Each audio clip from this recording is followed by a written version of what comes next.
নির্বাচন, গণতন্ত্র, রাজনীতি, মত প্রকাশ, সুশাসনের মতো বহুল প্রচলিত এবং আলোচিত বিষয়গুলোর মধ্যে স্পষ্টতই আমাদের এখানে দু ধরনের মত এবং পথ প্রচলিত রয়েছে। রাজনীতিতে মত এবং পথের পার্থক্য থাকবে, সেটাই স্বাভাবিক, কিন্তু পার্থক্য যত কমে আসে সেটাই মঙ্গলের বিষয়। কিন্তু সমস্যা হলো যে সেই সুবাতাস সহজে মেলে না, ফলে এই বিষয়গুলো প্রশ্নবিদ্ধ হয়। সেই প্রশ্নবিদ্ধ প্রশ্নের উত্তর আমরা আজকে আলোচনা করতে চাই। সঙ্গত কারণে আজ আমাদের আলোচনার বিষয়বস্তু নির্ধারণ করেছি সংকট আছে, সংকট নাই। আপনাদের সকলকে আমন্ত্রণ 24 ঘন্টায়, সাথে আছে আমি মীরা হাসান।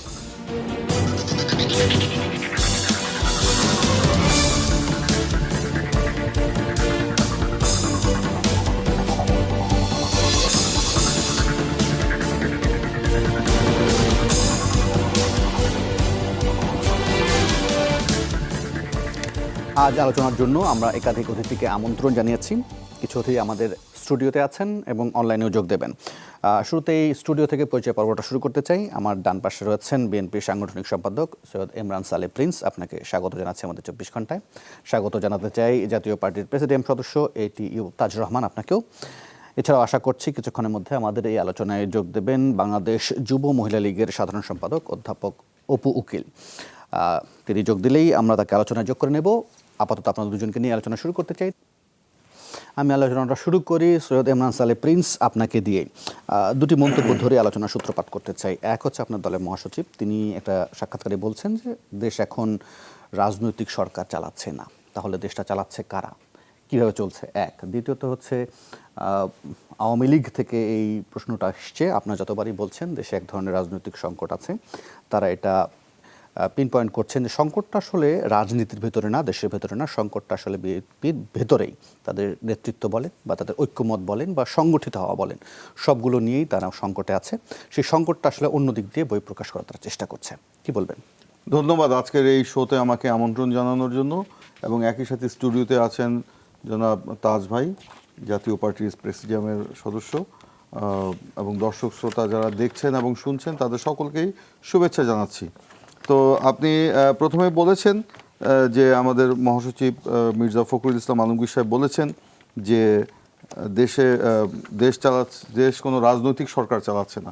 দেখুন, প্রথমে একটি কথা বলি, দেশে যদি কোনো রাজনৈতিক সরকার থেকে থাকে তাহলে দেশের এই পরিস্থিতি হয় না, দেশের গণতন্ত্রের এই পরিস্থিতি হয় না, রাজনীতির এই চেহারা হয় না। আজকে দেখে তো মনে হয় না দেশে কোনো রাজনৈতিক সরকার চালাচ্ছে, মনে হচ্ছে কোনো ডিক্টেটরশিপ এখানে চলছে। এবং সেই ডিক্টেটরশিপ আমরা দেখি সামরিক সরকারের সময়, সেই ডিক্টেটরশিপ দেখি আমরা কোনো ফ্যাসিবাদী সরকারের সময়। আর এটা কি আমাদের কথা কেন বলছেন? আপনার নিশ্চয়ই খেয়াল আছে 2008 সালে যখন আওয়ামী লীগ ক্ষমতায় আসলো, তখন আওয়ামী লীগের সাধারণ সম্পাদক ছিলেন আব্দুল জলিল সাহেব। তিনি লন্ডনে যেয়ে একটি টেলিভিশন সাক্ষাৎকারে গিয়ে একদম স্পষ্ট করে বলেছেন, প্রকাশ্যে বলেছেন যে দেশ আওয়ামী লীগ চালাচ্ছে না, দেশ আওয়ামী লীগের সরকার চালাচ্ছে না, দেশ একটি গোয়েন্দা সংস্থা চালাচ্ছে। এটা আমার বক্তব্য নয়, কোর্ট অ্যান্ড আনকোর্ট। এবং তিনি বলেছেন যারা মন্ত্রিসভায় ঠাঁই পেয়েছে সেই সংস্থার তালিকা অনুযায়ী মন্ত্রীরা ঠাঁই পেয়েছে। এই ফাঁকে আমি একটু অপু উকিলকে সংযুক্ত করে নিয়ে আমাদের আলোচনায় যোগ দিচ্ছেন বাংলাদেশ আওয়ামী লীগের, বাংলাদেশ যুব মহিলা লীগের সাধারণ সম্পাদক অধ্যাপক অপু উকিল, আপনাকে স্বাগত। তো এই কথা তো আমাদের বক্তব্য নয়, এটা আওয়ামী লীগের নেতারাই কিন্তু সে আওয়ামী লীগের তখন সিটিং সাধারণ সম্পাদক আব্দুল জলিল সাহেব লন্ডন টিভিতে যে তিনি সাক্ষাৎকার দিয়েছিলেন। আর তার পরবর্তীতে যে ঘটনা প্রবাহ, তাতে তো স্পষ্টই কোনো রাজনৈতিক সরকার দেশ পরিচালনা করছে বলে মনে হয় না। আপনার আওয়ামী লীগের যারা বর্ষিয়ান নেতা আছেন তারাও উষ্মা প্রকাশ করেন কিভাবে চলছে দেশ, তারাও ঠিক সেভাবে বলতে পারে না। আর সংকটের কথা বলছেন, সংকট নেই কোথায়, সর্বত্র সংকট। তারা বলছেন যে বিএনপির মধ্যে সংকট আছে, বিএনপির মধ্যে নেতৃত্বের কোনো সংকট নাই। বিএনপি একটি সংঘবদ্ধ দল, বিএনপির গঠনতন্ত্র অনুযায়ী বিএনপি চলছে, বরঞ্চ তা আওয়ামী লীগ বিএনপিকে ভয় পায় বলে বিএনপিকে সংকটে ফেলতে গিয়ে বাংলাদেশটাকে আজকে সংকটে ফেলে দিয়েছে। আজকে দেখেন দেশে কি হচ্ছে, মানুষ পুলিশকে মারছে, পুলিশ মানুষকে মারছে। আপনার আওয়ামী লীগ নেতারা আপনার সশস্ত্র বাহিনীর কর্মকর্তাদের রাস্তায় ধরে পিটাচ্ছে, রক্তাক্ত করছে, পুলিশ মারছে অবসরপ্রাপ্ত সামরিক কর্মকর্তাকে। আওয়ামী লীগের নেতারা আপনার ধর্ষণের একটা কি বলবো এটাকে ইয়ের যুগ স্বর্ণযুগে পরিণত করে দিয়েছে বাংলাদেশে। দুর্নীতি লুটপাট করে দেশের অর্থনীতিকে ফোকলা করে দেওয়া হয়েছে। সংকট তো আওয়ামী লীগের মধ্যে, আওয়ামী লীগ সরকারই সংকট সৃষ্টি করেছে। বরঞ্চ আমি বলতে চাই, যেটা প্রথমে বলেছি, যে তারা বিএনপিকে ভয় পায় বলেই তারা বাংলাদেশকে একটা সংকটের মধ্যে ফেলে দিয়েছে, নির্বাচনী ব্যবস্থাকে সংকটের মধ্যে ফেলে দিয়েছে। এই যে আজকে এরকম মানে ভোটারবিহীন নির্বাচন করতে করতে আপনার ভোট সেন্টারে যাচ্ছে 2% 5% ভোটার, এই মাধ্যমে বাংলাদেশের নির্বাচনী ব্যবস্থাকে ধ্বংস করে দেওয়া হয়েছে। এই যে সংকট, সর্বগ্রাসী যে সংকট, এটা তো আওয়ামী লীগের সৃষ্টি। তারা বাংলাদেশে এই সংকট সৃষ্টি করে এর মধ্যে দিয়ে তারা আপনার ক্ষমতায় থাকতে চায় যেন তেন ভাবে। এই সংকট বিএনপির নয়, এটা আওয়ামী লীগের সৃষ্টি সংকট। আওয়ামী লীগ বিএনপিকে সংকটে ফেলতে গিয়ে দেশকে সংকটের মধ্যে ফেলে দিয়েছে। বিএনপির কোনো সংকটের সৃষ্টি হয় নাই, জনগণের দল প্রতিষ্ঠিত আছে, জনগণের সমর্থন নিয়ে আছে। যে এটিও তাজুর রহমান, আপনি শুনছিলেন, বলছিলেন ইমরান সালেহ প্রিন্স, তিনি বলছেন যে সংকটটা কীভাবে তৈরি হলো। যে সংকটটা তিনি কথা বলছেন, যদি তার কথা ধরে উনি সত্যি, তাহলে সেই সংকট তৈরির পেছনে কোনো না কোনোভাবে জাতীয় পার্টির কোনো দায় আছে কিনা, এক। দ্বিতীয়ত হচ্ছে আপনাদের জিএম কাদেরের আমার একটা বক্তব্য গত পরশু এসেছে, সেটা নিয়ে বেশ আলোচনা চলছে। তার সেই বক্তব্যের একটু সংক্ষেপে আপনার ব্যাখ্যা জানতে চাইবো, যদি আপনি দেন, যে দেশে এখন সাংবিধানিক এক নায়কত্ব চলছে, আসলে কি বোঝাতে চেয়েছেন আপনারা? ধন্যবাদ আপনাকে। অনেক দিন পরে আপনার টেলিভিশনে লাইভের স্টুডিও থেকে, এবং আমার প্রিন্স ভাই এবং অপদি এবং প্রোগ্রাম যারা দেখছেন সবাইকে সালাম শুভেচ্ছা। আমার দলের চেয়ারম্যান এটা দিয়ে আপনাকে আমি বলি, আমাদের দলের চেয়ারম্যান প্রথম আলোতে সাক্ষাৎকার দিয়েছেন, বলেছেন দেশে সংসদীয় যে পদ্ধতি যেটা আছে, সেই পদ্ধতিতে কিন্তু পৃথিবীতে মাদার অফ ডেমোক্রেসি ব্রিটেন বলেন, আর যে জায়গায় পার্লামেন্টারি সিস্টেম আছে সেই সিস্টেমে সংসদে সরকারকে নিয়ন্ত্রণ করে, সংসদ সরকারের কার্যনির্বাহী সব কিছুতে থাকে। আর এখানে হয়েছে উল্টোটো, 70 অনুচ্ছেদ 70 আর্টিকেল দিয়ে আমাদের সেটা রোহিত করা হয়ে গেছে। এখানে একজনের ক্ষমতাতে কেন্দ্রবিন্দু সংসদ হয়ে গেছে, যিনি সংসদ নেতা, যিনি সরকার প্রধান, তিনি রাজনৈতিক দল যেটা ক্ষমতায় তারও প্রধান। সব কিছুতেই উনি এমপিরা যারা আছেন ওনারা কেউ কিন্তু সরকারের বিরুদ্ধে ভোট দিতে পারবেন না, সরকারের বিরুদ্ধে বক্তব্য দিতে পারছেন না। এই 70 অনুচ্ছেদের কারণে একচ্ছত্র একটা রাজনৈতিক দলের এক সংসদীয় গণতন্ত্রের প্রতিবন্ধকতা হচ্ছে। উনার এই কথার ভ্যালিডিটিটা আপনাকে আমি একটা এক্সাম্পল দিয়ে দিতে চাই, যে উনি সঠিক বলেছেন। যদি পার্লামেন্টারি ডেমোক্রেসির কথা বলেন, ব্রিটিশ পার্লামেন্টে 3 সেপ্টেম্বর 2019 ব্রেক্সিট বিল নিয়ে ভোটাভুটি হচ্ছিল। British prime minister Boris Johnson, এখনও উনি এবার নির্বাচিত প্রাইম মিনিস্টার, তখনও ছিলেন উনি তেরেজা মেয়ের কাছ থেকে ক্ষমতা নেওয়ার জন্য। উনি পার্লামেন্টের ফ্লোরে যখন বক্তব্য দিচ্ছিলেন, তখন উনার পার্টি থেকে, কনজারভেটিভ পার্টি থেকে ডক্টর ফিলিপ লি সাথে সাথে ডিফেক্টেড হয়ে লিবডেমের সাথে অপোজিশনে চলে গেছিলেন একটা বুটের কারণে। তখন অপোজিশন হয়েছিল 320, গভর্নমেন্টের বুট ছিল 319। সাথে সাথে গভর্নমেন্ট হেরে গেল, বুটাবুটিতে ইলেকশন দিতে বাধ্য হলো। তখন ব্রেক্সিট ডিলটা ডিলেড হয়ে আনটিল 31 জানুয়ারি 2021 পর্যন্ত চলে গেল। এই দ্বারাটা উনি বলছিল যে মত প্রকাশে যদি একজন সাংসদের থাকে, তাহলে অনেক জিনিস, অনেক ইন্টারেস্ট আছে যেগুলো সাথে সাথে চেঞ্জ করে অন্য জায়গায় যেতে পারে। আমাদের এই 70 আর্টিকেলে যদি আপনি চেঞ্জ করেন, তাহলে আপনার সংসদ সদস্য বোধ চলে যাবে। এতে একজন সংসদে গিয়ে তার দলের বিরুদ্ধে, আমি যদি হই সাংসদ জাতীয় পার্টি, আমি আমার দলের বিরুদ্ধে গিয়ে এখানে কোনো ফ্লোর ক্রসিং করা, তার মানে কি আপনার আর্টিকেল 70 যে স্পিরিট, সেটাকে উজ্জ্ব রেখেই আপনারা 10ম জাতীয় সংসদে আপনাদের দলের কয়েকজন মন্ত্রী হয়েছিল? কারণ যদি তারা মন্ত্রী হয়ে থাকেন, দলের অবস্থানের বাইরে গিয়ে যদি তারা কোনো বিল উত্থাপন করতেন, সেক্ষেত্রে তো তার সংসদে ফ্লোর ক্রসিং হয়ে যেত। ক্লোজ হয়ে যেত যদি করা হতো। আমরা সরকারের সাথে যদি কন্ট্রাডিক্টরি হয়ে যেত, এই মন্ত্রীরা যারা ছিলেন ওনারা এই জন্য যেতে পারবেন না কারণ নাঙ্গল নিয়ে নির্বাচন করেছেন, নৌকা নিয়ে করেন নাই। আপনি আর্টিকেল 70 আমি ভালো করে বিশ্লেষণ করে আপনাকে বলি, যদি এখানে নৌকা নিয়ে হয় আমাদের মন্ত্রীরা আমাদের দল থেকে গিয়ে যদি সরকারে থাকতেন, তাহলে কিন্তু সরকারের বিরুদ্ধে ভোট দিতে পারতেন না। যেহেতু জাতীয় পার্টির সাংসদরা প্রথমে নাঙ্গল নিয়ে নির্বাচিত হয়ে পরে সরকারের মন্ত্রিত্বে গিয়েছিলেন, শুধু এখানে ফ্লোর ক্রসিংটা হচ্ছে না। আমি ক্লিয়ার আপনাকে বলে পাচ্ছি, আপনি যদি প্রতীক নিয়ে দল থেকে নির্বাচন করে আসেন, যে দল থেকে আসবেন সেই দলের বিরুদ্ধে আপনি ভোট দিতে পারবেন না। আচ্ছা, তখনই আপনি কন্ট্রাডিক্টরি টু দি 70 আর্টিকেলস হয়ে যাবে। আমাদের চেয়ারম্যান বলেছেন যে এই জিনিসটাতে বাজেটের জন্য সরকারকে রাখতে পারে, তাদের সাংসদদের তাদের পক্ষে ভোট দিতে হবে ম্যান্ডেটারি, সরকার গঠন করার জন্য তাদের সাংসদরা ভোট দিতে হবে ম্যান্ডেটারি। বাকি জিনিসগুলো যা আছে, মতামত ব্যক্ত করার জন্য একজন সাংসদের যতটুকু করার, অনেক কিছু সরকারে তার দলের অনেক আপনার এজেন্ডা আছে, সেটা তার ব্যক্তিগতভাবে পছন্দ না হতে পারে, সেটার বিরুদ্ধে বক্তব্য দেওয়ার কোনো ক্ষমতা ইমরান সাহেব প্রিন্স যেটা বলছিলেন যে এখন যে সংকটের কথা তিনি উল্লেখ করছিলেন, নির্বাচন থেকে শুরু করে ডেমোক্রেসির বিষয়ে বা মত প্রকাশের বিষয়ে, সেই জায়গা থেকে তিনি যে সংকটগুলোর কথা বলছিলেন, সেই সংকট আসা যদি ওনার কথা আমি সত্য ধরে নিই, সেটার পেছনে আপনাদের কোনো দায় আছে কিনা? কারণ হচ্ছে সংসদ যেভাবে চলেছে, আপনার কোনো না কোনোভাবে গত 2 টার্ম ধরে দেখেন, আওয়ামী আপনি লীগের সাথে যখন আছেন। রাজনৈতিক দল করবেন, এই 3টা রাজনৈতিক দল, আওয়ামী লীগ ক্ষমতায়, বিএনপি আমরা, এই 3টা রাজনৈতিক দল দেশের কাছে, বড় রাজনৈতিক দলগুলো দায়বদ্ধ, দলের কাছে দায়বদ্ধ, আপনাদের সাধারণ মানুষের কাছে দায়বদ্ধ। দায়বদ্ধতার বাইরে রাজনৈতিক দল কখনো হতে পারে না। একটা রাজনৈতিক দল যখন নিবন্ধন নেয়, এই দায়বদ্ধতা নিয়েই একটা রাজনৈতিক দলের আদর্শ নিয়ে আগামী দিকে সামনের দিকে যায়। এখানে সরকারের সাথে নির্বাচনী জোট করে আমরা এখন সংসদে আছি। আমাদের সরকারের যতগুলো কাজ জনবিরোধী হবে, আমাদের দায়বদ্ধতা আছে সেটার বিরোধিতা করা, যেটা আমাদের দল করে যাচ্ছেন, আমাদের চেয়ারম্যান করে যাচ্ছেন। এখন এই রাজনৈতিক যে সংকট উনি বলছেন, আমি একটা জিনিস বলতে পারি, বাংলাদেশের রাজনীতির এই সংকট কিন্তু আজকে নতুন না, সব সময় চলে আসছে। 91-এ বিএনপি যখন ক্ষমতা আসছিল, সেই রাজনৈতিক সংকট ছিল জাতীয় পার্টির সাথে। 96-এ আওয়ামী লীগ আসছিল, সেই সংকট ছিল বিএনপির সাথে। 2001-এ যখন আবার বিএনপি আসলো, বিশাল সংকট রাজনৈতিক তৈরি হয়েছিল আওয়ামী লীগের সাথে, আমাদের সাথেও। এই রাজনৈতিক সংকট আমাদের দেশে কিন্তু চলে আসছে। আমরা যখন রাষ্ট্রীয় ক্ষমতা বসে থাকি, তখন এই রাজনৈতিক সংকটটারে বুঝি কম, যখন বাইরে যাই অবশ্যই রাজনৈতিক সুশাসনের অভাব আছে। আমাদের দলের চেয়ারম্যান বলেছেন, সুশাসন এখন সুষ্ঠুভাবে হচ্ছে না, ন্যায় বিচার সঠিকভাবে পাওয়া যাচ্ছে না, দেশের যেগুলাতে ইররেগুলারিটি হচ্ছে সবগুলো অ্যাড্রেস করছেন আমাদের দলের চেয়ারম্যান। সরকার অ্যাড্রেসগুলোতে অনেকগুলোতে হাত দিচ্ছেন। আমি মনে করি সরকারকে বিরোধী যে দল হিসেবে নির্বাচনগুলো হচ্ছে সেগুলো কি ঠিকঠাক মতো হচ্ছে? আমরা বলেছি, সমালোচনা করছি, নির্বাচনের এমন একটা অবস্থায় চলে যাচ্ছে, আগামীতে নির্বাচনে মানুষকে ভোটের সেন্টারে নেওয়ার জন্য আপনাকে পুরস্কার করতে হবে, ইনসেন্টিভ দিতে হবে। 10%-এর মতো ভোট ঢাকা 5 আসনে পড়েছে। আমাদের আমেরিকার মতো দেশে 67, আমেরিকার 120 বছর ইতিহাসে সবচেয়ে বেশি নির্বাচনে ভোট দিচ্ছে। আর আমরা কেন পিছিয়ে যাচ্ছি? মানুষ কেন ভোট দিতে পারছে না? সেগুলো অ্যাড্রেস করতে হবে, নির্বাচন ব্যবস্থাও অ্যাড্রেস করতে হবে। এটাতে আমি আপনার সাথে একমত।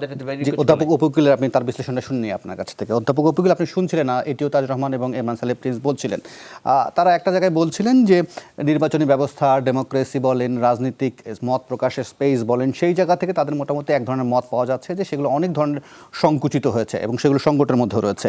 পাশাপাশি এটা এক ধরনের আসছে যে ক্ষমতাটা আসলে এক ব্যক্তি কেন্দ্রিক হয়ে গেছে, এবং যার কারণে ইমরান সাহেব প্রিন্স মনে করেন যে সংকটটা আসলে আপনারাই তৈরি করেছেন, বিএনপির মাঝে কোনো সংকট নেই, জাতীয় পার্টির অনেক ক্ষেত্রেও সেই সংকটের বাইরে।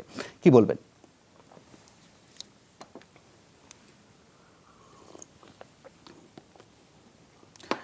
একটু আনমিউট করে কথা বলবেন।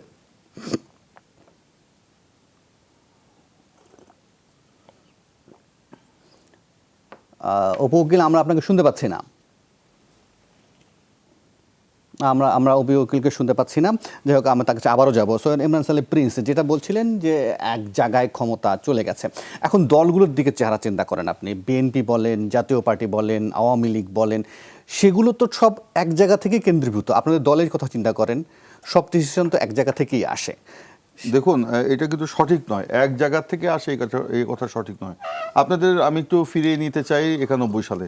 আপনারা জানেন, যখন 3 জোটের রূপরেখা অনুযায়ী গণ অভ্যুত্থান সৃষ্টি হলো, গণ অভ্যুত্থানের মধ্য দিয়ে যখন একটি গণতন্ত্রের পুনরুদ্ধার হলো, তখন সেখানে কিন্তু একটি আপনার সংসদীয় পদ্ধতির সরকার বিষয়টা ছিল। কিন্তু আমাদের দল কিন্তু তখনও আপনার রাষ্ট্রপতি শাসিত সরকারে বিশ্বাসী ছিল। কিন্তু যেহেতু গণতন্ত্রের বৃহত্তর স্বার্থে আমরা রাজপথে আন্দোলন করেছি, গণতন্ত্রকে একটি প্রাতিষ্ঠানিক রূপ দিতে চেয়েছি, সেই কারণে সেই সময় আমাদের দলের চেয়ারপারসন বেগম খালেদা জিয়া নিজে আমাদের দলের সকল পর্যায়ে নেতাদের সাথে আলাপ করে ভোটাভুটির মাধ্যমে তখন এই সংস্কার প্রস্তাবটা নিয়ে আসেন যে না, আমরা রাষ্ট্রপতি সরকারের থেকে আমরা সংসদীয় পদ্ধতি সরকারে যাব। এবং এটা কিন্তু একটা বড় উদাহরণ। এবং সে থেকে এ পর্যন্ত এই একাদশ সংশোধনী বলেন, দ্বাদশ সংশোধনী বলেন, সংবিধানের সকল কিছুই কিন্তু আমাদের দলের মধ্যে ভোটাভুটির মাধ্যমে সিদ্ধান্ত হয়েছে। এমনকি দল পরিচালনাতেও যেটা হয়েছে, দলের আমাদের সর্বোচ্চ নীতি নির্ধারণী ফোরাম হচ্ছে জাতীয় স্থায়ী কমিটি, সেখানে রেগুলার প্রতি শনিবার মিটিং হচ্ছে। 1 ঘন্টা নয়, 4, 5, 7 ঘন্টা মিটিং হচ্ছে, প্রত্যেকটা ইস্যুকে অ্যাড্রেস করা হচ্ছে। সেই ইস্যুর উপরে প্রত্যেকটা মেম্বার তাদের মতামত, বক্তব্য লিখিতভাবে বা মৌখিকভাবে দিচ্ছে, সেই আলোকে দলের সিদ্ধান্ত হচ্ছে। আমরা তো কোনো এককেন্দ্রিক দল পরিচালনা করছি না। কিন্তু একাদশ জাতীয় সংসদ আমি যদি গণমাধ্যমে বরাদ দিয়ে বলি, যুগান্তরে একটা রিপোর্টে বরাদ দিয়ে বলা হচ্ছিল যে খালেদা জিয়া নিজে তো মানে ক্ষোভ জানিয়েছিলেন যে কেন আপনারা ঐক্যমত্যের ভিত্তিতে এবং মানে এক ধরনের ভগ্নাংশ সিদ্ধান্ত নিয়ে আপনারা একাদশ জাতীয় সংসদ নির্বাচনে গিয়েছিলেন, কেন কামাল হোসেনের সাথে জোট করেছিলেন, কোন এজেন্ডা ছাড়া কেন সংলাপে গেছেন? শুনেন, প্রথমেই বলি এর বিষয়ে পরবর্তীকালে দলের মহাসচিব, দলের যিনি মুখপাত্র, তিনি একটা বক্তব্য দিয়েছেন। এরকম কোনো আলোচনা বা সিদ্ধান্ত বেগম খালেদা জিয়া দেন নাই। ভগ্নাংশ বলতে কি বুঝিয়েছেন? এটা সংবাদপত্রে তৈরি করা বা বিভিন্ন কোনো সংস্থার ফরমায়েশি রিপোর্ট হতে পারে, কিন্তু বেগম খালেদা জিয়ার সিদ্ধান্তেই সেই সময় দল নির্বাচনে গেছে এবং যাই হয়েছে দলের সর্বসম্মতক্রমে সিদ্ধান্ত। স্থায়ী কমিটি, বেগম খালেদা জিয়াকে তখন জেলে আটক রাখা হয়েছিল, আপনারা জানেন। তখন আমাদের ভারপ্রাপ্ত চেয়ারম্যান তারেক রহমান সাহেবের নেতৃত্বে দলের জাতীয় স্থায়ী কমিটি এবং পরবর্তীতে জাতীয় নির্বাহী কমিটির 3 দিনব্যাপী বৈঠক করে সর্বসম্মতিক্রমে এটা সিদ্ধান্ত হয়েছে। যেটা পত্রিকায় এসেছিল আমরাও দেখেছি, সেটা সঠিক নয়। পরবর্তীকালে আমাদের দলের মহাসচিব সেটার রিজয়েন্ডারও দিয়েছেন, এটা ওই বক্তব্যটা সঠিক ছিল না। যে আমি আরেকবার একটু অপু উকিলের সাথে কথা বলতে চাই, দেখে অপু উকিলকে আমরা পাই কিনা। অপু উকিল, আপনি একবার শুনতে পাচ্ছেন? না, অপু উকিলকে মনে হয় আমরা সংযোগটা হারিয়ে ফেলেছি। এটিও তাজ রহমান, আপনারা এক ধরনের সাংবিধানিক একনায়কতন্ত্র বা একনায়কত্বের কথা বলছেন। দলগুলোর মধ্যে কি এই ধরনের ডেমোক্রেসি চর্চা আছে কিনা? আপনার দলের কথা চিন্তা করেন, সেখানে একসময় হুসেইন মোহাম্মদ এরশাদ, তার কথাই সবকিছু হতো, এখন জিএম কাদের, তাহলে তো দলের মধ্যেই তো সেই ডেমোক্রেসি চর্চা নেই। আমি আপনাকে একটা কথা বলি, এই সাবকন্টিনেন্টে সাউথ ইস্টের আপনি যদি দেখেন প্রত্যেকটা রাজনৈতিক দলের, বিশেষ করে কংগ্রেস, পাকিস্তানের পিপিপি, বাংলাদেশের আওয়ামী লীগ, বিএনপি, জাতীয় পার্টি, 3টা রাজনৈতিক দলের আমরা কাউন্সিলের মাধ্যমে প্রদত্ত একটা ক্ষমতা, একটা ধারা সৃষ্টি করে চেয়ারম্যানের কাছে দেওয়া হয় একটা ক্ষমতা। তার পিছনে খারাপ এবং 2টা দিক আছে, ভালো দিকটাও আছে। খারাপটা হলো আমাদের এই দেশের রাজনীতিতে সুইচ ওভারটা, দল বদল করাটা, দলের থেকে আমাদের আনোয়ার হোসেন মঞ্জু মহাসচিব ছিলেন, 14 জন এমপি নিয়ে চলে গেছিলেন, আপনারা জানেন। এই সুইচিংটা তখন ছিল, এটা খারাপ দিকটা আমি বলছি। অনেক দলের এখানে দলের চেয়ারপারসন যারা আছেন তাদেরকে যদি কাউন্সিলের মাধ্যমে ক্ষমতা প্রদত্ত দেওয়া হয়, তখন হয় কি, এই যে স্বেচ্ছাচারিতা করে দল থেকে সাথে সাথে একটা পোস্ট নিয়ে বিশাল বিশাল নেতা নিয়ে চলে যাওয়ার যে একটা কালচার আমাদের দেশে, এটা কিন্তু আওয়ামী লীগ থেকেও গিয়েছিলেন মির্জান চৌধুরী, মালিক সাহেব যান নাই, বিএনপি থেকে যান নাই, ওয়াদিক আদেশ খান, বিএনপি বদরুজ্জামান চৌধুরী গেছেন, কর্নেল অলি গেছেন, আমাদের দল থেকে তো 4 বার ভাঙ্গি গেছেন। বারবার এই যাওয়া খেলা থেকে দলকে ব্যাঙ্গার জন্য একটা ষড়যন্ত্র সবসময় থাকে। রাষ্ট্রীয় ক্ষমতা একটা যখন রাজনৈতিক দল বসে, তখন তার বিরোধী পক্ষকে ঘায়েল করার জন্য, ছোট করার জন্য, মুছড়ে দেওয়ার জন্য এই অত্যাচার কম জাতীয় বাড়ি সহ্য করে নাই। আমাদের দলে যেটা বলেছেন হুসাইন মোহাম্মদ এরশাদ, ওনাকে কাউন্সিলে প্রদত্ত ক্ষমতা বলে ওনাকে দেওয়া হয়েছিল দলের গঠন, পুনর্গঠন একদম নিম্ন থেকে উচ্চ পর্যন্ত যেটুকু উনি মনে করেন ইন্টারফারেন্স করার জন্য উনি করতেন। আমাদের প্রতি মাসে একটা প্রেসিডিয়াম মিটিং হতো। এখনও আমাদের চেয়ারম্যান যিনি হয়েছেন জনাব জিএম কাদের সাহেব, ওনার সুযোগ্য উত্তরসূরি, উনি দীর্ঘদিন 26 বছর জাতীয় পার্টির রাজনীতিতে কাউন্সিলের মাধ্যমে উনি ক্যান্ডিডেট হয়েছেন। কাউন্সিলররা ওনাকে সেখানে চেয়ারম্যান হিসাবে নিয়োগ করে, কাউন্সিলের যে গঠনতন্ত্র সেটা প্রেসিডিয়ামে পাস করেছি ইলেকশন কাউন্সিলের আগের দিন, তারপরে আমরা এটা আবার সাবমিট করেছি কাউন্সিলে, সেখানে অ্যাপ্রুভ করে ক্ষমতা দেওয়া হয়েছে। যদি উনি মনে করেন কোনো জায়গায় দলের স্বার্থে ইন্টারভিউ করা লাগবে, সেটা গঠনতান্ত্রিকভাবে কিন্তু করা হচ্ছে। কিন্তু সামটাইম আপনাকে হয়তো এটাকে মনে হচ্ছে দলে একনায়কতন্ত্র চলছে। একনায়কতন্ত্র বলতে পারবেন এই জায়গাতে দলকে রাখার জন্য এই ক্ষমতা প্রয়োগ করতে হয় না, দল অনেক সময় আপনি এক জায়গায় রাখতে পারেন। এটিও আমাকে একটু বিরতির সময় নিতে হবে, বিরতির যাব, তারপরে ঢাকা 18 নির্বাচন নিয়ে একটু আলোচনা করতে চাই। সেখানকার পরিস্থিতি কীরকম, নির্বাচনী ব্যবস্থাগুলো আমাদের কেমন চলছে, কতটা কার্যকর রয়েছে, সেই বিষয় নিয়ে আলোচনা করব। এই ফাঁকে নিশ্চয়ই অপু উকিলকেও আমরা সংযুক্ত করে ফেলতে পারবো। আবারও ইমরান সালেহ প্রিন্স, আপনার কাছে জানতে চাইবো যে নির্বাচন, বেশ কয়েকটি উপনির্বাচন হয়ে গেল, এর আগেও বেশ কয়েকটি নির্বাচন হয়েছে, সবগুলো নির্বাচনে আপনারা অংশগ্রহণ করেছেন এবং আওয়ামী লীগ থেকে এই অভিযোগটা বরাবরই আসে, সেটা হচ্ছে যে আপনারা শুধুমাত্র নামমাত্র প্রার্থী দেন, জনসংযোগ করেন না, শুধুমাত্র গণমাধ্যমে এসে বিবৃতি দেন, বক্তৃতা দেন, এবং মূল কথাই হচ্ছে যে আপনারা বলেই এসছেন যে আসলে নির্বাচনকে প্রশ্নবিদ্ধ করতেই আপনারা আসেন। মানে আপনাদের কি জয়ের কোনো আকাঙ্ক্ষা নেই, বা এই নির্বাচনগুলোতে আপনাদের যে জনসমর্থন আছে সেগুলো দেখানোর কোনো প্রয়াস নেই? দেখুন, এটা আওয়ামী লীগ এই কথা বলে, এটা কারণ আছে। তারা নিজেরা যেটা করে সেটা আরেকজনের উপরে সেটা চাপিয়ে দেয়, তাই তারা করছে। বিএনপি নির্বাচনে বিশ্বাসী দল এবং প্রত্যেকটি নির্বাচনে অংশগ্রহণ করছে। বিএনপি একটা গণতান্ত্রিক দল এবং এই আওয়ামী দুঃশাসনের বিরুদ্ধে আন্দোলনের অংশ হিসাবে গণতন্ত্রের বৃহত্তর স্বার্থে বিএনপি সকল জাতীয় নির্বাচন, উপনির্বাচন এবং স্থানীয় সরকার নির্বাচনে অংশগ্রহণ করছে এবং এটা জেতার জন্যই অংশগ্রহণ করছে। এবং আমরা এই নির্বাচনগুলিতে জয়লাভ করে জনগণের অধিকার প্রতিষ্ঠার আন্দোলনকে আমরা আরও সামনের দিকে চূড়ান্ত বিজয়ের দিকে নিয়ে যেতে চাই। কিন্তু আওয়ামী লীগ সেই নির্বাচনে বাধাগ্রস্ত করে নির্বাচন কমিশনকে একটি আজ্ঞাবহ প্রতিষ্ঠানে পরিণত করে নির্বাচনের পদে পদে প্রতিবন্ধকতার সৃষ্টি করে সেই নির্বাচনকে ব্যর্থ করে দিয়ে তারা ভোট কারচুপি, ভোট ডাকাতির মাধ্যমে সেই দিনের ভোট রাতে করার মতো করে তারা জনগণের ভোট ছিনতাই করে তারা বিজয় অর্জন করেছে এরকম একটা ভাব দেখাতে চায়। কিন্তু এটা হলো বিজয় না, এটা হলো আওয়ামী লীগ এই ধরনের কাজগুলো করে। বিজয় না, সেটা পরাজয় বরণ করা। কিন্তু ইমরান সালেহ প্লিজ, একটা তো ভোটের পার্সেন্টেজ আমরা বিভিন্ন সময় করে থাকি, আওয়ামী লীগের একটা বড় পার্সেন্টেজ আছে, বিএনপির একটা পার্সেন্টেজ আছে, সেই পার্সেন্টেজের ভোটাররা তারা আসে না নাকি আপনারা আনতে পারেন না? আমি বলি, ওনারা বলেছে, আমি একটা করে উত্তর দিই। ওনারা বলেছেন বিএনপির নামমাত্র প্রার্থী দেয়, গণসংযোগ করে না, ইত্যাদি ইত্যাদি। আমি সব নির্বাচনের কথা বাদ দিলাম। এই যে আপনাদের পাশেই এই যে ঢাকা 18 আসনে নির্বাচন হচ্ছে, যে 1 থেকে এই নির্বাচনে আমাদের দলের প্রার্থী, দলের সেখানে নেতা কর্মী সমর্থকরা আমাদের প্রত্যেকটা দিন ঘরে ঘরে যাচ্ছে, সেখানে মানুষের কাছে ভোট প্রার্থনা করছে, প্রত্যেক দিন আপনার গণসংযোগ হচ্ছে এবং প্রত্যেকটা গণসংযোগে হামলা হচ্ছে। আমরা যেদিন গণসংযোগের প্রোগ্রাম দেই যে আগামীকাল অমুক জায়গায় হবে, রিটার্নিং অফিসারের কাছে আমরা চিঠি দিয়ে আসি, পরের দিন রিটার্নিং অফিসারের কাছ থেকে আওয়ামী লীগ সেই স্থানের জায়গা জেনে তারা ওই স্থানে গিয়ে সকালে দখল করে নেয় এবং পুলিশ দ্বারা সেই জায়গাটা দখল করে রাখে। আমাদেরকে সেই জায়গায় পরের দিন আমরা যেয়ে দেখি লাঠি সোটা নিয়ে তারা পুলিশ পরিবেষ্টিত হয়ে দাঁড়িয়ে আছে, আমাদেরকে সেখানে গণসংযোগ করতে দেয় না। আমরা সেখানে সংঘাত এড়ানোর জন্য আমরা সেই জায়গা ত্যাগ করে আমরা আরেক জায়গায় যাই, ওই জায়গাতে আবার আমাদের উপর হামলা করে। এগুলি প্রত্যেকটা বিষয় আমরা নির্বাচন কমিশনের দৃষ্টিগোচরে এনেছি, একটির ব্যাপারে কোনো ব্যবস্থা নেয়নি। এমনকি আপনি জানেন কতটা নির্লজ্জ আওয়ামী লীগ, গত পরশুদিন রাতে নিজেরা নিজেদের অফিসে আগুন দিয়ে, সেই আগুন দিয়েছে যেই নিজেদের অফিসে, সেখানে সেই এলাকা না শুধু সমগ্র 18 আসনের আমাদের 235 জন নেতাকর্মীর নামে মিথ্যা মামলা দিয়ে গত 2 দিন যাবৎ তাদের বাড়িতে বাড়িতে পুলিশ গিয়ে তাদেরকে আপনার বাড়িতে বাড়িতে তল্লাশি চালানো হচ্ছে, তাদেরকে গ্রেপ্তারের চেষ্টা চালানো হচ্ছে। এই পর্যন্ত গত রাত থেকে এই পর্যন্ত আমাদের শতাধিক নেতাকর্মীর বাড়িতে পুলিশ গিয়ে আমাদের নেতাকর্মীদেরকে ধরার চেষ্টা করেছে, তাদেরকে না পেয়ে তার স্ত্রী সন্তানদেরকে হেনস্থা করেছে। একজনের স্ত্রীর মাথায় এখানে বন্দুক ঠেকিয়ে বলেছে আপনার স্বামীকে বলবেন নির্বাচনের আগে যেন এলাকায় না আসে। এই যদি নির্বাচন হয় তাহলে কি বলবেন আপনি? এটাকে নির্বাচনের নামে প্রয়োজন? এটিও তো আছে, যেভাবে ইমরান সালেহ প্রিন্স বাস্তবতা তিনি যেভাবে বলছেন যে বিএনপি পক্ষ থেকে যে নির্বাচনের পরিস্থিতিগুলো কোন মধ্য দিয়ে যায়, আপনারাও কি ঠিক একই অভিজ্ঞতার মধ্য দিয়ে যান? দেখেন, নির্বাচনী অভিজ্ঞতার কথা যদি বলি, যে উনি তো ওনার দলের পক্ষ থেকে এবং ওনাদের যে সিচুয়েশন যাচ্ছে সেটা থেকে বলছে এবং এটার বাইরে কেউই না।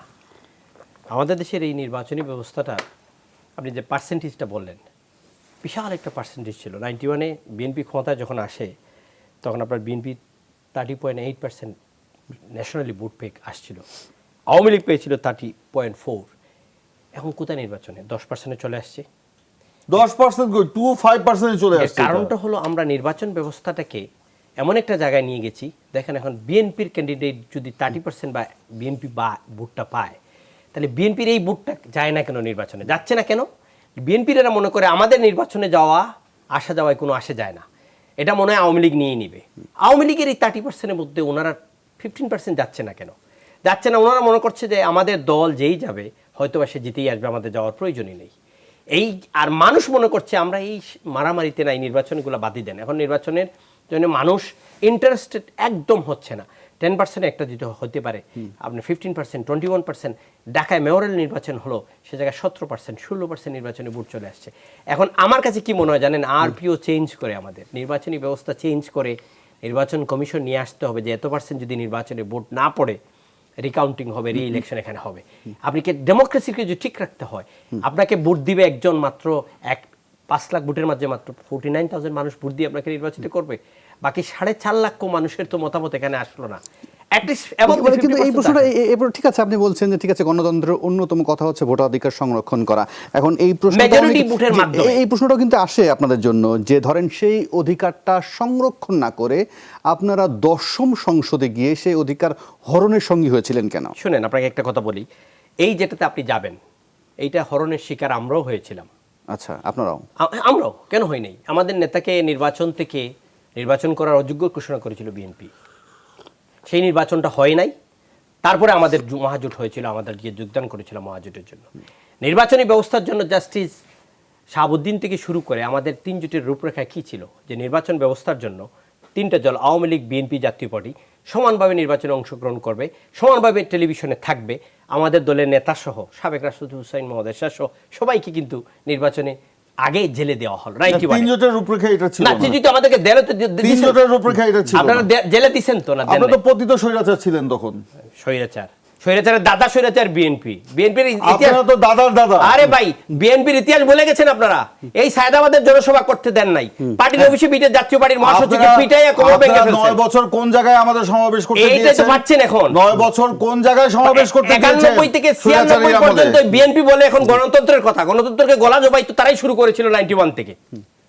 আপনি যদি স্বৈরাচার বলে এরশাদকে ক্ষমতা থেকে সরে যাওয়ার জন্য বললেন, হুসাইন মোহাম্মদ এরশাদ না না, আমি বলছিলাম এটা প্রসঙ্গটা অন্যদিকে চলে গেল।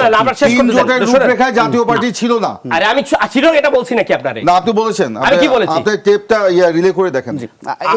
শুনুন, আমি একটা শুনি। উনি বলতেছে, আমি বলছি আমি জাতীয় পার্টি 3 জোটের রূপরেখায়, 3 জোটের রূপরেখায় বিএনপি, আওয়ামী লীগ, বামপন্থীরা ছিল। এখানে জাতীয় পার্টি আসবে কেন? জাতীয় পার্টিকে প্রস্তাব দিয়েছেন হুসাইন মোহাম্মদ এরশাদকে আপনি ছেড়ে দেন। উনি বলছেন কার সাথে ক্ষমতা ছাড়বো?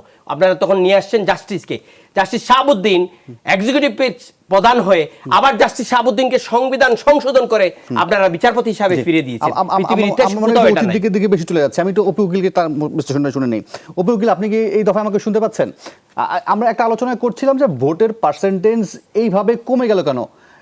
ভোটের পার্সেন্টেজ এইভাবে কমে গেল কেন? আপনাদের বলেন বা বিএনপির বলেন, একটা উল্লেখযোগ্য সংখ্যক তো ভোটার আছে, তারপরও এখন সেই ভোটের পার্সেন্টেজ 10, 12, 17 এর মধ্যে আটকে আছে। মানে আপনারা আপনাদের দলের প্রার্থীদেরকে ভোট দেবার জন্য নিজের দলের লোককেও আনতে পারছেন না, এমন একটা নির্বাচনী অবস্থা দাঁড়ায় গেছে। আচ্ছা, আমি কিন্তু প্রথম থেকে শুনতে পাচ্ছি, কিন্তু আমাকে আপনারা শুনতে পাচ্ছিলেন না বলছিলেন। এখন শুনতে পাচ্ছি, এখন বলুন আপনি। এখন শুনতে পাচ্ছি। একটু সময় দিবেন, কারণ আমি অনেকগুলো পয়েন্টই শুনতে পেয়েছি। জি, প্লিজ। সেগুলো একটু আমার বলা দরকার।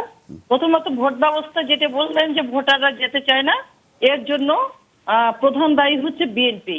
কারণ 2014 সালে হাসছেন কেন? আমার জবাবটাকে শোনেন, হাসার তো বিষয় না।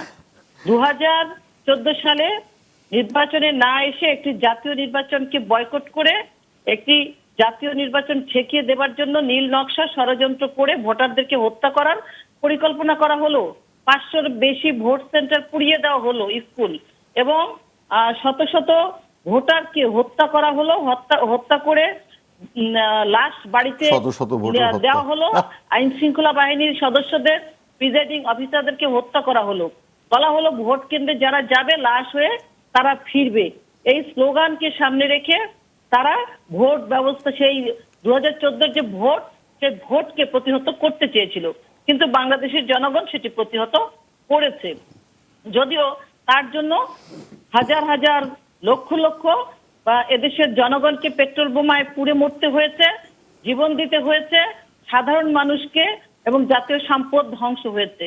যে কারণে ভোট ব্যবস্থাটা, ভোটের সময়ে সব সময় এদেশের মানুষ একটি ভয়ের মধ্যে থাকে যে ভোট সেন্টারে গেলেই হয়তো বিএনপি অতর্কিতে হামলা করবে। আর 10টা হুন্ডা, আমি মানলাম, ঠিক আছে, এইটা ঘটনা যেটা বলছেন তারও তো অন্ততপক্ষে 6 বছর পার হয়ে গেছে। অপু উকিল, 6টা তো বছর পার হয়ে গেছে। গত 6টা বছরের মধ্যে এমন কি মানে ভয়াবহ ঘটনা ঘটলো যার কারণে ভোটগুলোতে এত উল্লেখযোগ্য সংখ্যক পার্সেন্টেজ কমে গেল? ভোটের যে উত্তর নির্বাচন নিয়ে যদি উনি যে কথাগুলো বললেন, তাহা মিথ্যা কথা বললেন। কি বললেন উনি বললেন যে রাজনৈতিক দলের অফিস পুড়িয়ে দিয়েছে। এটা তো বিএনপির অভ্যাস, চিরায়ত অভ্যাস। নির্বাচনের আগে পুড়িয়ে দিয়ে, ভোট সেন্টার পুড়িয়ে দিয়ে মানুষ হত্যা করার ইতিহাসের তো নতুন নয়। উত্তরাতে কেন ভোট সেন্টার পুড়িয়ে দিতে হবে? ওনারা নিজেরা সে কাজগুলো করছে। মির্জা ফখরুল সাহেবের বাড়িতে গিয়ে তাকে হত্যা করার জন্য তার বাড়ি কেন ভাঙচুর করা হলো? তার বাড়িতে কেন গিয়েছে? আওয়ামী লীগ গিয়েছে? তো বিএনপির নেতা কর্মীরাই গিয়েছে। তারা সন্ত্রাসের রাজত্ব কায়েম করেছে উত্তরাতে, বিভিন্নভাবে নিজেরা সন্ত্রাসী করছে। ভোট ব্যবস্থা, তারা জানে যে তাদের যে প্রার্থী, ওই বিএনপির প্রার্থীকেই বিএনপিরা ভোট দেবে না। তাদের মধ্যে এত নির্বাচন বাণিজ্য নিয়ে, নমিনেশন বাণিজ্য নিয়ে তাদের মধ্যে এই দাঙ্গা হাঙ্গামাই চলছে। তারা তো ভোট চাইছে না জনগণের কাছে। যে এখন তারা আচ্ছা, নিশ্চিত মানলাম জেনে গেছে মানলাম তারা মানলাম পরাজিত বিএনপি আপনাদের হবে, প্রধান প্রতিপক্ষ, যে কারণে কিন্তু তারা সংসদে আপনাদের ভোটের যে দিকে যেতে চাচ্ছে সংসদে না। যে বিরোধী দল বা আপনাদের জোটের অংশ, মহাজোটের অংশ ছিল, নির্বাচন করছে, তারাও তো মনে করে নির্বাচনগুলো ঠিকঠাক মতো হয় না। রিজভী ভাই, আপনার সরি রিজভী ভাই না, প্রিন্স ভাই, উনি যে কথাটি বললেন 2008 সালে লন্ডনে গিয়ে আমাদের তৎকালীন সাধারণ সম্পাদক যা জলিল ভাই নাকি বলেছে যে গোয়েন্দা সংস্থা দেশ চালাচ্ছে এবং আওয়ামী লীগ দেশ চালাচ্ছে না। আমি প্রিন্স ভাইকে বলতে চাই 2008 সালে আপনি কোথায় ছিলেন? তখন কি আওয়ামী লীগ ক্ষমতায় ছিল? জলিল ভাই কিভাবে গিয়ে লন্ডনে বললেন যে গোয়েন্দা সংস্থা দেশ চালাচ্ছে? এই যে একটা মিথ্যা তথ্য আপনি উপস্থাপন করলেন, আমি ইউটিউবে শোনাতে চাই আপনাকে, আমি কি ধরে একজন ধৈর্য আওয়ামী ধরে লীগ নেতার বিরুদ্ধে এই ধরনের মিথ্যা তথ্য প্রায় টকশোতে বসে আপনার এক একটা বানোয়াট মিথ্যা তথ্য দিয়ে দেন কেন? গোয়েন্দা সংস্থার গহ্বর থেকে জন্ম নিয়েছে বিএনপি। পাকিস্তানি গোয়েন্দা সংস্থার সকল ব্লুপ্রিন্ট অনুযায়ী বিএনপির জন্ম হয়েছে। জিয়াউর রহমান বিএনপির জন্ম দিয়েছে। সেই বিএনপির মুখে সবসময় গোয়েন্দা সংস্থার কথা উপকূল আপনাকে শুনতে থামাতে পাওয়া চাই, যায়। উপকূল আপনাকে থামাতে আমাদের- চাই। একটু তাজুর রহমান, খুব বেশি সময় নিতে পারবো না, 2.5 মিনিট। দেখেন, নির্বাচন ব্যবস্থা কিন্তু এটা সবসময় আমাদের সময় আন্দোলন করা হলো নির্বাচন ব্যবস্থা ঠিক নাই। আপনি 2.5 মিনিট ভিতরেই শেষ করব। জি, ইনশাআল্লাহ। সেই নির্বাচন ব্যবস্থা 91 ইলেকশন হলো, আওয়ামী লীগ কিন্তু বলল সূক্ষ্ম কারচুপির মধ্যে আসছে বিএনপি। 96-এ বিএনপি আওয়ামী লীগ যখন আসলো তখন বিএনপি বলল যে আমাদের স্থূল কারচুপির মধ্যে হারিয়ে দেওয়া হয়েছে। এই নির্বাচন ব্যবস্থাটা কিন্তু প্রশ্নবদ্ধ করার পিছনে রাজনৈতিক দলগুলোই দায়ী। তার মধ্যে আরেকটি হলো বাইশার মওদুদ সাহেব আমাদের ভাইস প্রেসিডেন্ট ছিলেন, আপনি জানেন, জাতি জানে। ওনাদের আইনমন্ত্রী হয়ে 65 ইয়ার্স থেকে 67-এ বিচারপতিদের রিটায়ার্ড করে ফেললেন, করে নির্বাচন কমিশনে আজিজ সাহেবকে পাঠাইলেন। মাগুরা নির্বাচন, এই সবগুলার ইতিহাস একসাথে আনেই কিন্তু এটাতে দৌড় হচ্ছে। জাতীয় পার্টি একটা নির্বাচন করেছিল 1988 সালে, যেটা পার্টিসিপেটারি ছিল না, আমরা স্বীকার করি। বিএনপি একটা নির্বাচন করেছে 15 ফেব্রুয়ারি, সেটা তো পার্টিসিপেটারি ছিল না, কিন্তু সাংবিধানিকভাবে এটা নির্বাচনটা ঢোকানো হয়েছে। আমাদের 86 থেকে 90 পর্যন্ত সুপ্রিম কোর্ট এটা বৈধতা দিয়েছে। বিএনপিটাও কিন্তু এই সংসদে দিয়েছে। আওয়ামী লীগ একটা নির্বাচন করেছে 5 জানুয়ারিতে, সেখানে আমরা অংশগ্রহণ করেছি, বিএনপি অংশগ্রহণ করেন নাই। আপনি নির্বাচনে অংশগ্রহণ না করা আপনার দায়িত্ব রাজনৈতিক দল হিসাবে।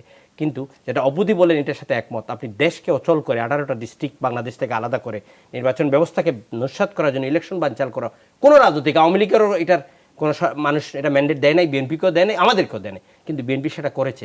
আমরা গিয়েছি, কনস্টিটিউশনাল ক্রাইসিসটা হয় নাই, আরেকটা মিলিটারি সরকার আসে নাই, সেটার জন্য আমরা একসাথে করে নির্বাচন করেছি। আমরা রাজনৈতিক দল যাই করি না কেন, যখনই ব্যর্থতা আমাদের চলে আসবে তখনই নির্বাচনী ব্যবস্থা নষ্ট হয়ে যাবে এবং থার্ড ফোর্স কিন্তু তখন ক্ষমতায় আসে। তখনই আমাদের রাজনৈতিক দলের এই ব্যর্থতা, নির্বাচনী অচল অবস্থা, নির্বাচনী ব্যবস্থাটার উপরে আমরা কোয়েশ্চন মার্ক তৈরি হয়। এই জিনিসটা থেকে যদি আমরা সরে না আসি, সব সময় নির্বাচন ব্যবস্থা নিয়ে আমাদের প্রশ্নবিদ্ধ থাকবে। এমএন সাহেব, প্রিন্স, আপনার জন্য 1 মিনিট। হ্যাঁ, জনগণের ভোটের অধিকার হরণ করে আওয়ামী লীগ এবং জাতীয় পার্টি যেই জোট, সেই জোট যে দেশের 12টা বাজিয়ে ছেড়েছে, আজকে এটা তার প্রমাণ। আপনি বলছেন যে ভোটের পার্সেন্টেজ কেন এত কম। গত ঢাকা 5 আসনের আপনার আওয়ামী লীগের জাতীয় পার্টির প্রার্থী ছিলেন মিস্টার আসাদুর রহমান আসুদ। তিনি ভোটের পরের দিন একটা প্রেস কনফারেন্স করে বলেছিলেন, তার আক্ষেপ থেকে তাকে জিজ্ঞেস করা হয়েছিল মানুষ কেন ভোট দিতে যায় না, উনি বলেছিলেন কোর্ট অ্যান্ড আনকোর্ট, অনিয়ম অপমানে কোনো ভদ্রলোকের পক্ষে ভোট দেয়া বর্তমান পরিস্থিতিতে ভোট দিতে যাওয়া সম্ভব না। দেশে এমন অবস্থা তৈরি করেছে, সাধারণ মানুষ আজকে ভয়ে ভীত, তারা ভোট কেন্দ্রে যায় না। উনি উপউকিল বললেন যে বিএনপি এই করেছে সেই করেছে, বিএনপি শত শত মানুষকে হত্যা করেছে, ইত্যাদি ইত্যাদি। আপনারা কই ছিলেন তখন? সরকার কোথায় ছিল? তো আপনারা বিএনপি যদি এতই শক্তিশালী হয়ে থাকে, শত শত মানুষকে ভোট কেন্দ্রে যাওয়ার জন্য আপনারা হত্যা করলো, আপনাদের তখন কোনো কার্যক্রম তো আমরা দেখলাম না। এসব কথা বলে জনগণকে ভুল বোঝানোর কোনো সুযোগ নাই। বরঞ্চ বিএনপির আন্দোলনের সুযোগ নিয়ে আওয়ামী লীগ পেট্রোল বোমা মেরে বিভিন্ন জায়গায় অকারেন্স করে বিএনপির নেতাকর্মীদের উপর দায় দিয়ে তাদের বিরুদ্ধে মিথ্যা মামলা দিয়েছে। যেমনটি এই যে উত্তরার উপনির্বাচনে আওয়ামী লীগের ক্যাম্প পুড়িয়ে সেখানে 285 জনের নামে 385 জনের নামে মিথ্যা মামলা দিয়েছে। এটা তো নতুন নয়। কয়েকদিন আগে যে পাবনায় উপনির্বাচন হলো, একই কায়দায় আওয়ামী লীগ সেখানে নিজেদের অফিস পুড়িয়ে সেখানেও বিএনপি নেতাদের নামে মিথ্যা মামলা দিয়েছে। ঢাকা 5 আসনে একইভাবে দিয়েছে। অন্যান্য যে উপনির্বাচন হচ্ছে, এটা আওয়ামী লীগের একটা কৌশল। নিজেদের অফিসে আগুন দিয়ে বিএনপি নেতাকর্মীদের নামে মিথ্যা মামলা দিয়ে তাদেরকে এলাকা ছাড়া করে জনগণকে ভীতি প্রদর্শন করে সেখানে নিজেরা ভোটের দিন ভোট দখল করে সিল দিয়ে তারা আপনার নির্বাচনের ভোটকে কারচুপি করে জয় হতে চায়। এই যে ঢাকা 18 আসন, এখানে আস্তে আস্তে শুনলাম বিভিন্ন জায়গা থেকে ঢাকার আশেপাশে থেকে লোক জড়ো করে কেন্দ্রের সামনে জড়ো করছে কালকে যাতে ভোট কেন্দ্রে কেউ না যেতে পারে। আমরা জনগণের কাছে আহ্বান জানাবো সকল ভীতিকে উপেক্ষা করে ভোট কেন্দ্রে গিয়ে আওয়ামী লীগের অত্যাচার দুঃশাসনের বিরুদ্ধে ভোট দিন। ওনাদের তো এটা চিরায়ত অভ্যাস। জাতীয় নির্বাচনটা যখন হলো, নির্বাচনের দিন সকাল 10টা মানে পরের দিন মির্জা ফখরুল সাহেব তিনি বললেন যে হ্যাঁ ভোট খুব সুন্দর হয়েছে, ভোট ব্যবস্থা নিয়ে আমাদের কোনো অভিযোগ নাই। এবং সম্ভবত তিনি যে কেন্দ্রটি ঘুরেছিলেন সেই কেন্দ্রটি নিয়ে মন্তব্যটা করেছিলেন। পার্লামেন্টে মির্জা ফখরুল সাহেবকে যেতে দেওয়া হলো না, কিন্তু অন্য পার্লামেন্ট মেম্বাররা গেল। মির্জা ফখরুল সাহেবকে হুমকি ধামকি দিয়ে লন্ডন থেকে তাকে কখনোই তাকে হুমকি ধামকি দেওয়া হয় নাই। তিনি তার নিজের সিদ্ধান্তে উনি যান নাই এবং দলের সিদ্ধান্তে তিনি যান নাই। আর আমার কথাটা আপনি শুনতে চান না, এটা কি কোনো গণতান্ত্রিক সেই সামরিক শাসকই রয়ে গেছেন? আপনারা তো সামরিক শাসকের প্রেতাত্মা। ওই দেখেন আবারও কথা বলে। আরেকটা বলছিলেন, ওনারা যখন 2013-14 এই সন্ত্রাস করলেন বাংলাদেশে, এবং এই সন্ত্রাসের কারণেই তো সর্বশেষ বিএনপির একেবারে কি বলবো যে তাদের যে একেবারে পপুলারিটিটা জনগণ ঘৃণা সহকারে তাদেরকে প্রত্যাখ্যান করলো। তখন আন্ডারগ্রাউন্ডে গিয়ে আবার ধর্মযাজকদের হত্যা, বুদ্ধিজীবীদের হত্যা, নানাবিধ কর্মকাণ্ড করলো। এবং একটা পর্যায়ে কিন্তু সবাই বাংলাদেশের মানুষ তাদেরকে, এবং বিএনপির অনেক নেতাকর্মীরাও তারাও কিন্তু বিএনপি ছেড়ে তারা একেবারে আন্ডারগ্রাউন্ডে চলে গেল, এবং অনেকেই বিএনপি করবে না অন্য দলে যাবার জন্য তারা নানাবিধ প্রচেষ্টা শুরু করলো। ওই যে বিএনপি আইসোলেটেড আছে, এরপরে কি জনগণ বিএনপির সঙ্গে ছিল? সরকারের সঙ্গে তখন জনগণ ছিল বলেই তো বিএনপির এই ধরনের নাশকতার জবাব দিয়েছে বাংলাদেশ। এবং বিএনপি আজ এক ঘরে, কেউ বিএনপিকে আর কোনো একটি রাজনৈতিক দলের মর্যাদা দিতে চায় না, একটি সন্ত্রাসী আওয়ামী লীগ এক ঘরে হয়ে গেছে সেটা বলেন না। দেখবেন যে নিজেদের মধ্যে, আপনি দুর্নীতি নিয়ে কথা বললেন আর একটু আগে আপনি বলেছেন, আমি তখন বলতে পারিনি। আপনি দেখেন এতিমদের টাকা মেরে আপনার দলের প্রধান যখন মানে কনভিক্টেড, এই আজকে নিউজ এসেছে তৈমুর আলম খন্দকার, তিনি প্রতিবন্ধী, দুস্থ প্রতিবন্ধী, তাদের টাকা মেরে খেয়েছে। আপনারা আজকে নিউজ আসছে আপনারা 2,500 টাকা থেকেও টাকা নিয়েছেন গরিবদের কাছ থেকে, 210 টাকা করে নিয়েছেন, সেটা কিন্তু বিচারের আওতায় এনেছে, বিচার হচ্ছে। আর বিএনপি সময় তো হাওয়া ভবন খুলে টাকা লুট করে লন্ডনে বসে এখন যে সেগুলো এখন যে কত ভবন আপনারা খুলেছেন, একটা হাওয়া ভবনে তো একটা অভিযোগও প্রমাণ করতে পারেন নাই, একটা অভিযোগও প্রমাণ করতে পারেন নাই আপনারা। হাওয়া ভবনের একটা অভিযোগও প্রমাণ করতে পারেন নাই। শেষ করতে হবে। আমি খুব আশা করেছিলাম যে ভোটের পার্সেন্টেজ এত কমছে কেন সেটা নিয়ে কনস্ট্রাকটিভ কিছু কথা শুনবো আপনাদের কাছ থেকে, সেই আবার পুরনো কথাগুলোই শুনতে হলো। আমাকে অনুষ্ঠান শেষ করতে হবে, আমার হাতে একেবারে সময় নেই। অসংখ্য ধন্যবাদ আপনাদের তিনজনকে। ধন্যবাদ আপনাকেও। কাল আবারও দেখা হবে। ভালো থাকবেন, সুস্থ থাকবেন, শুভরাত্রি।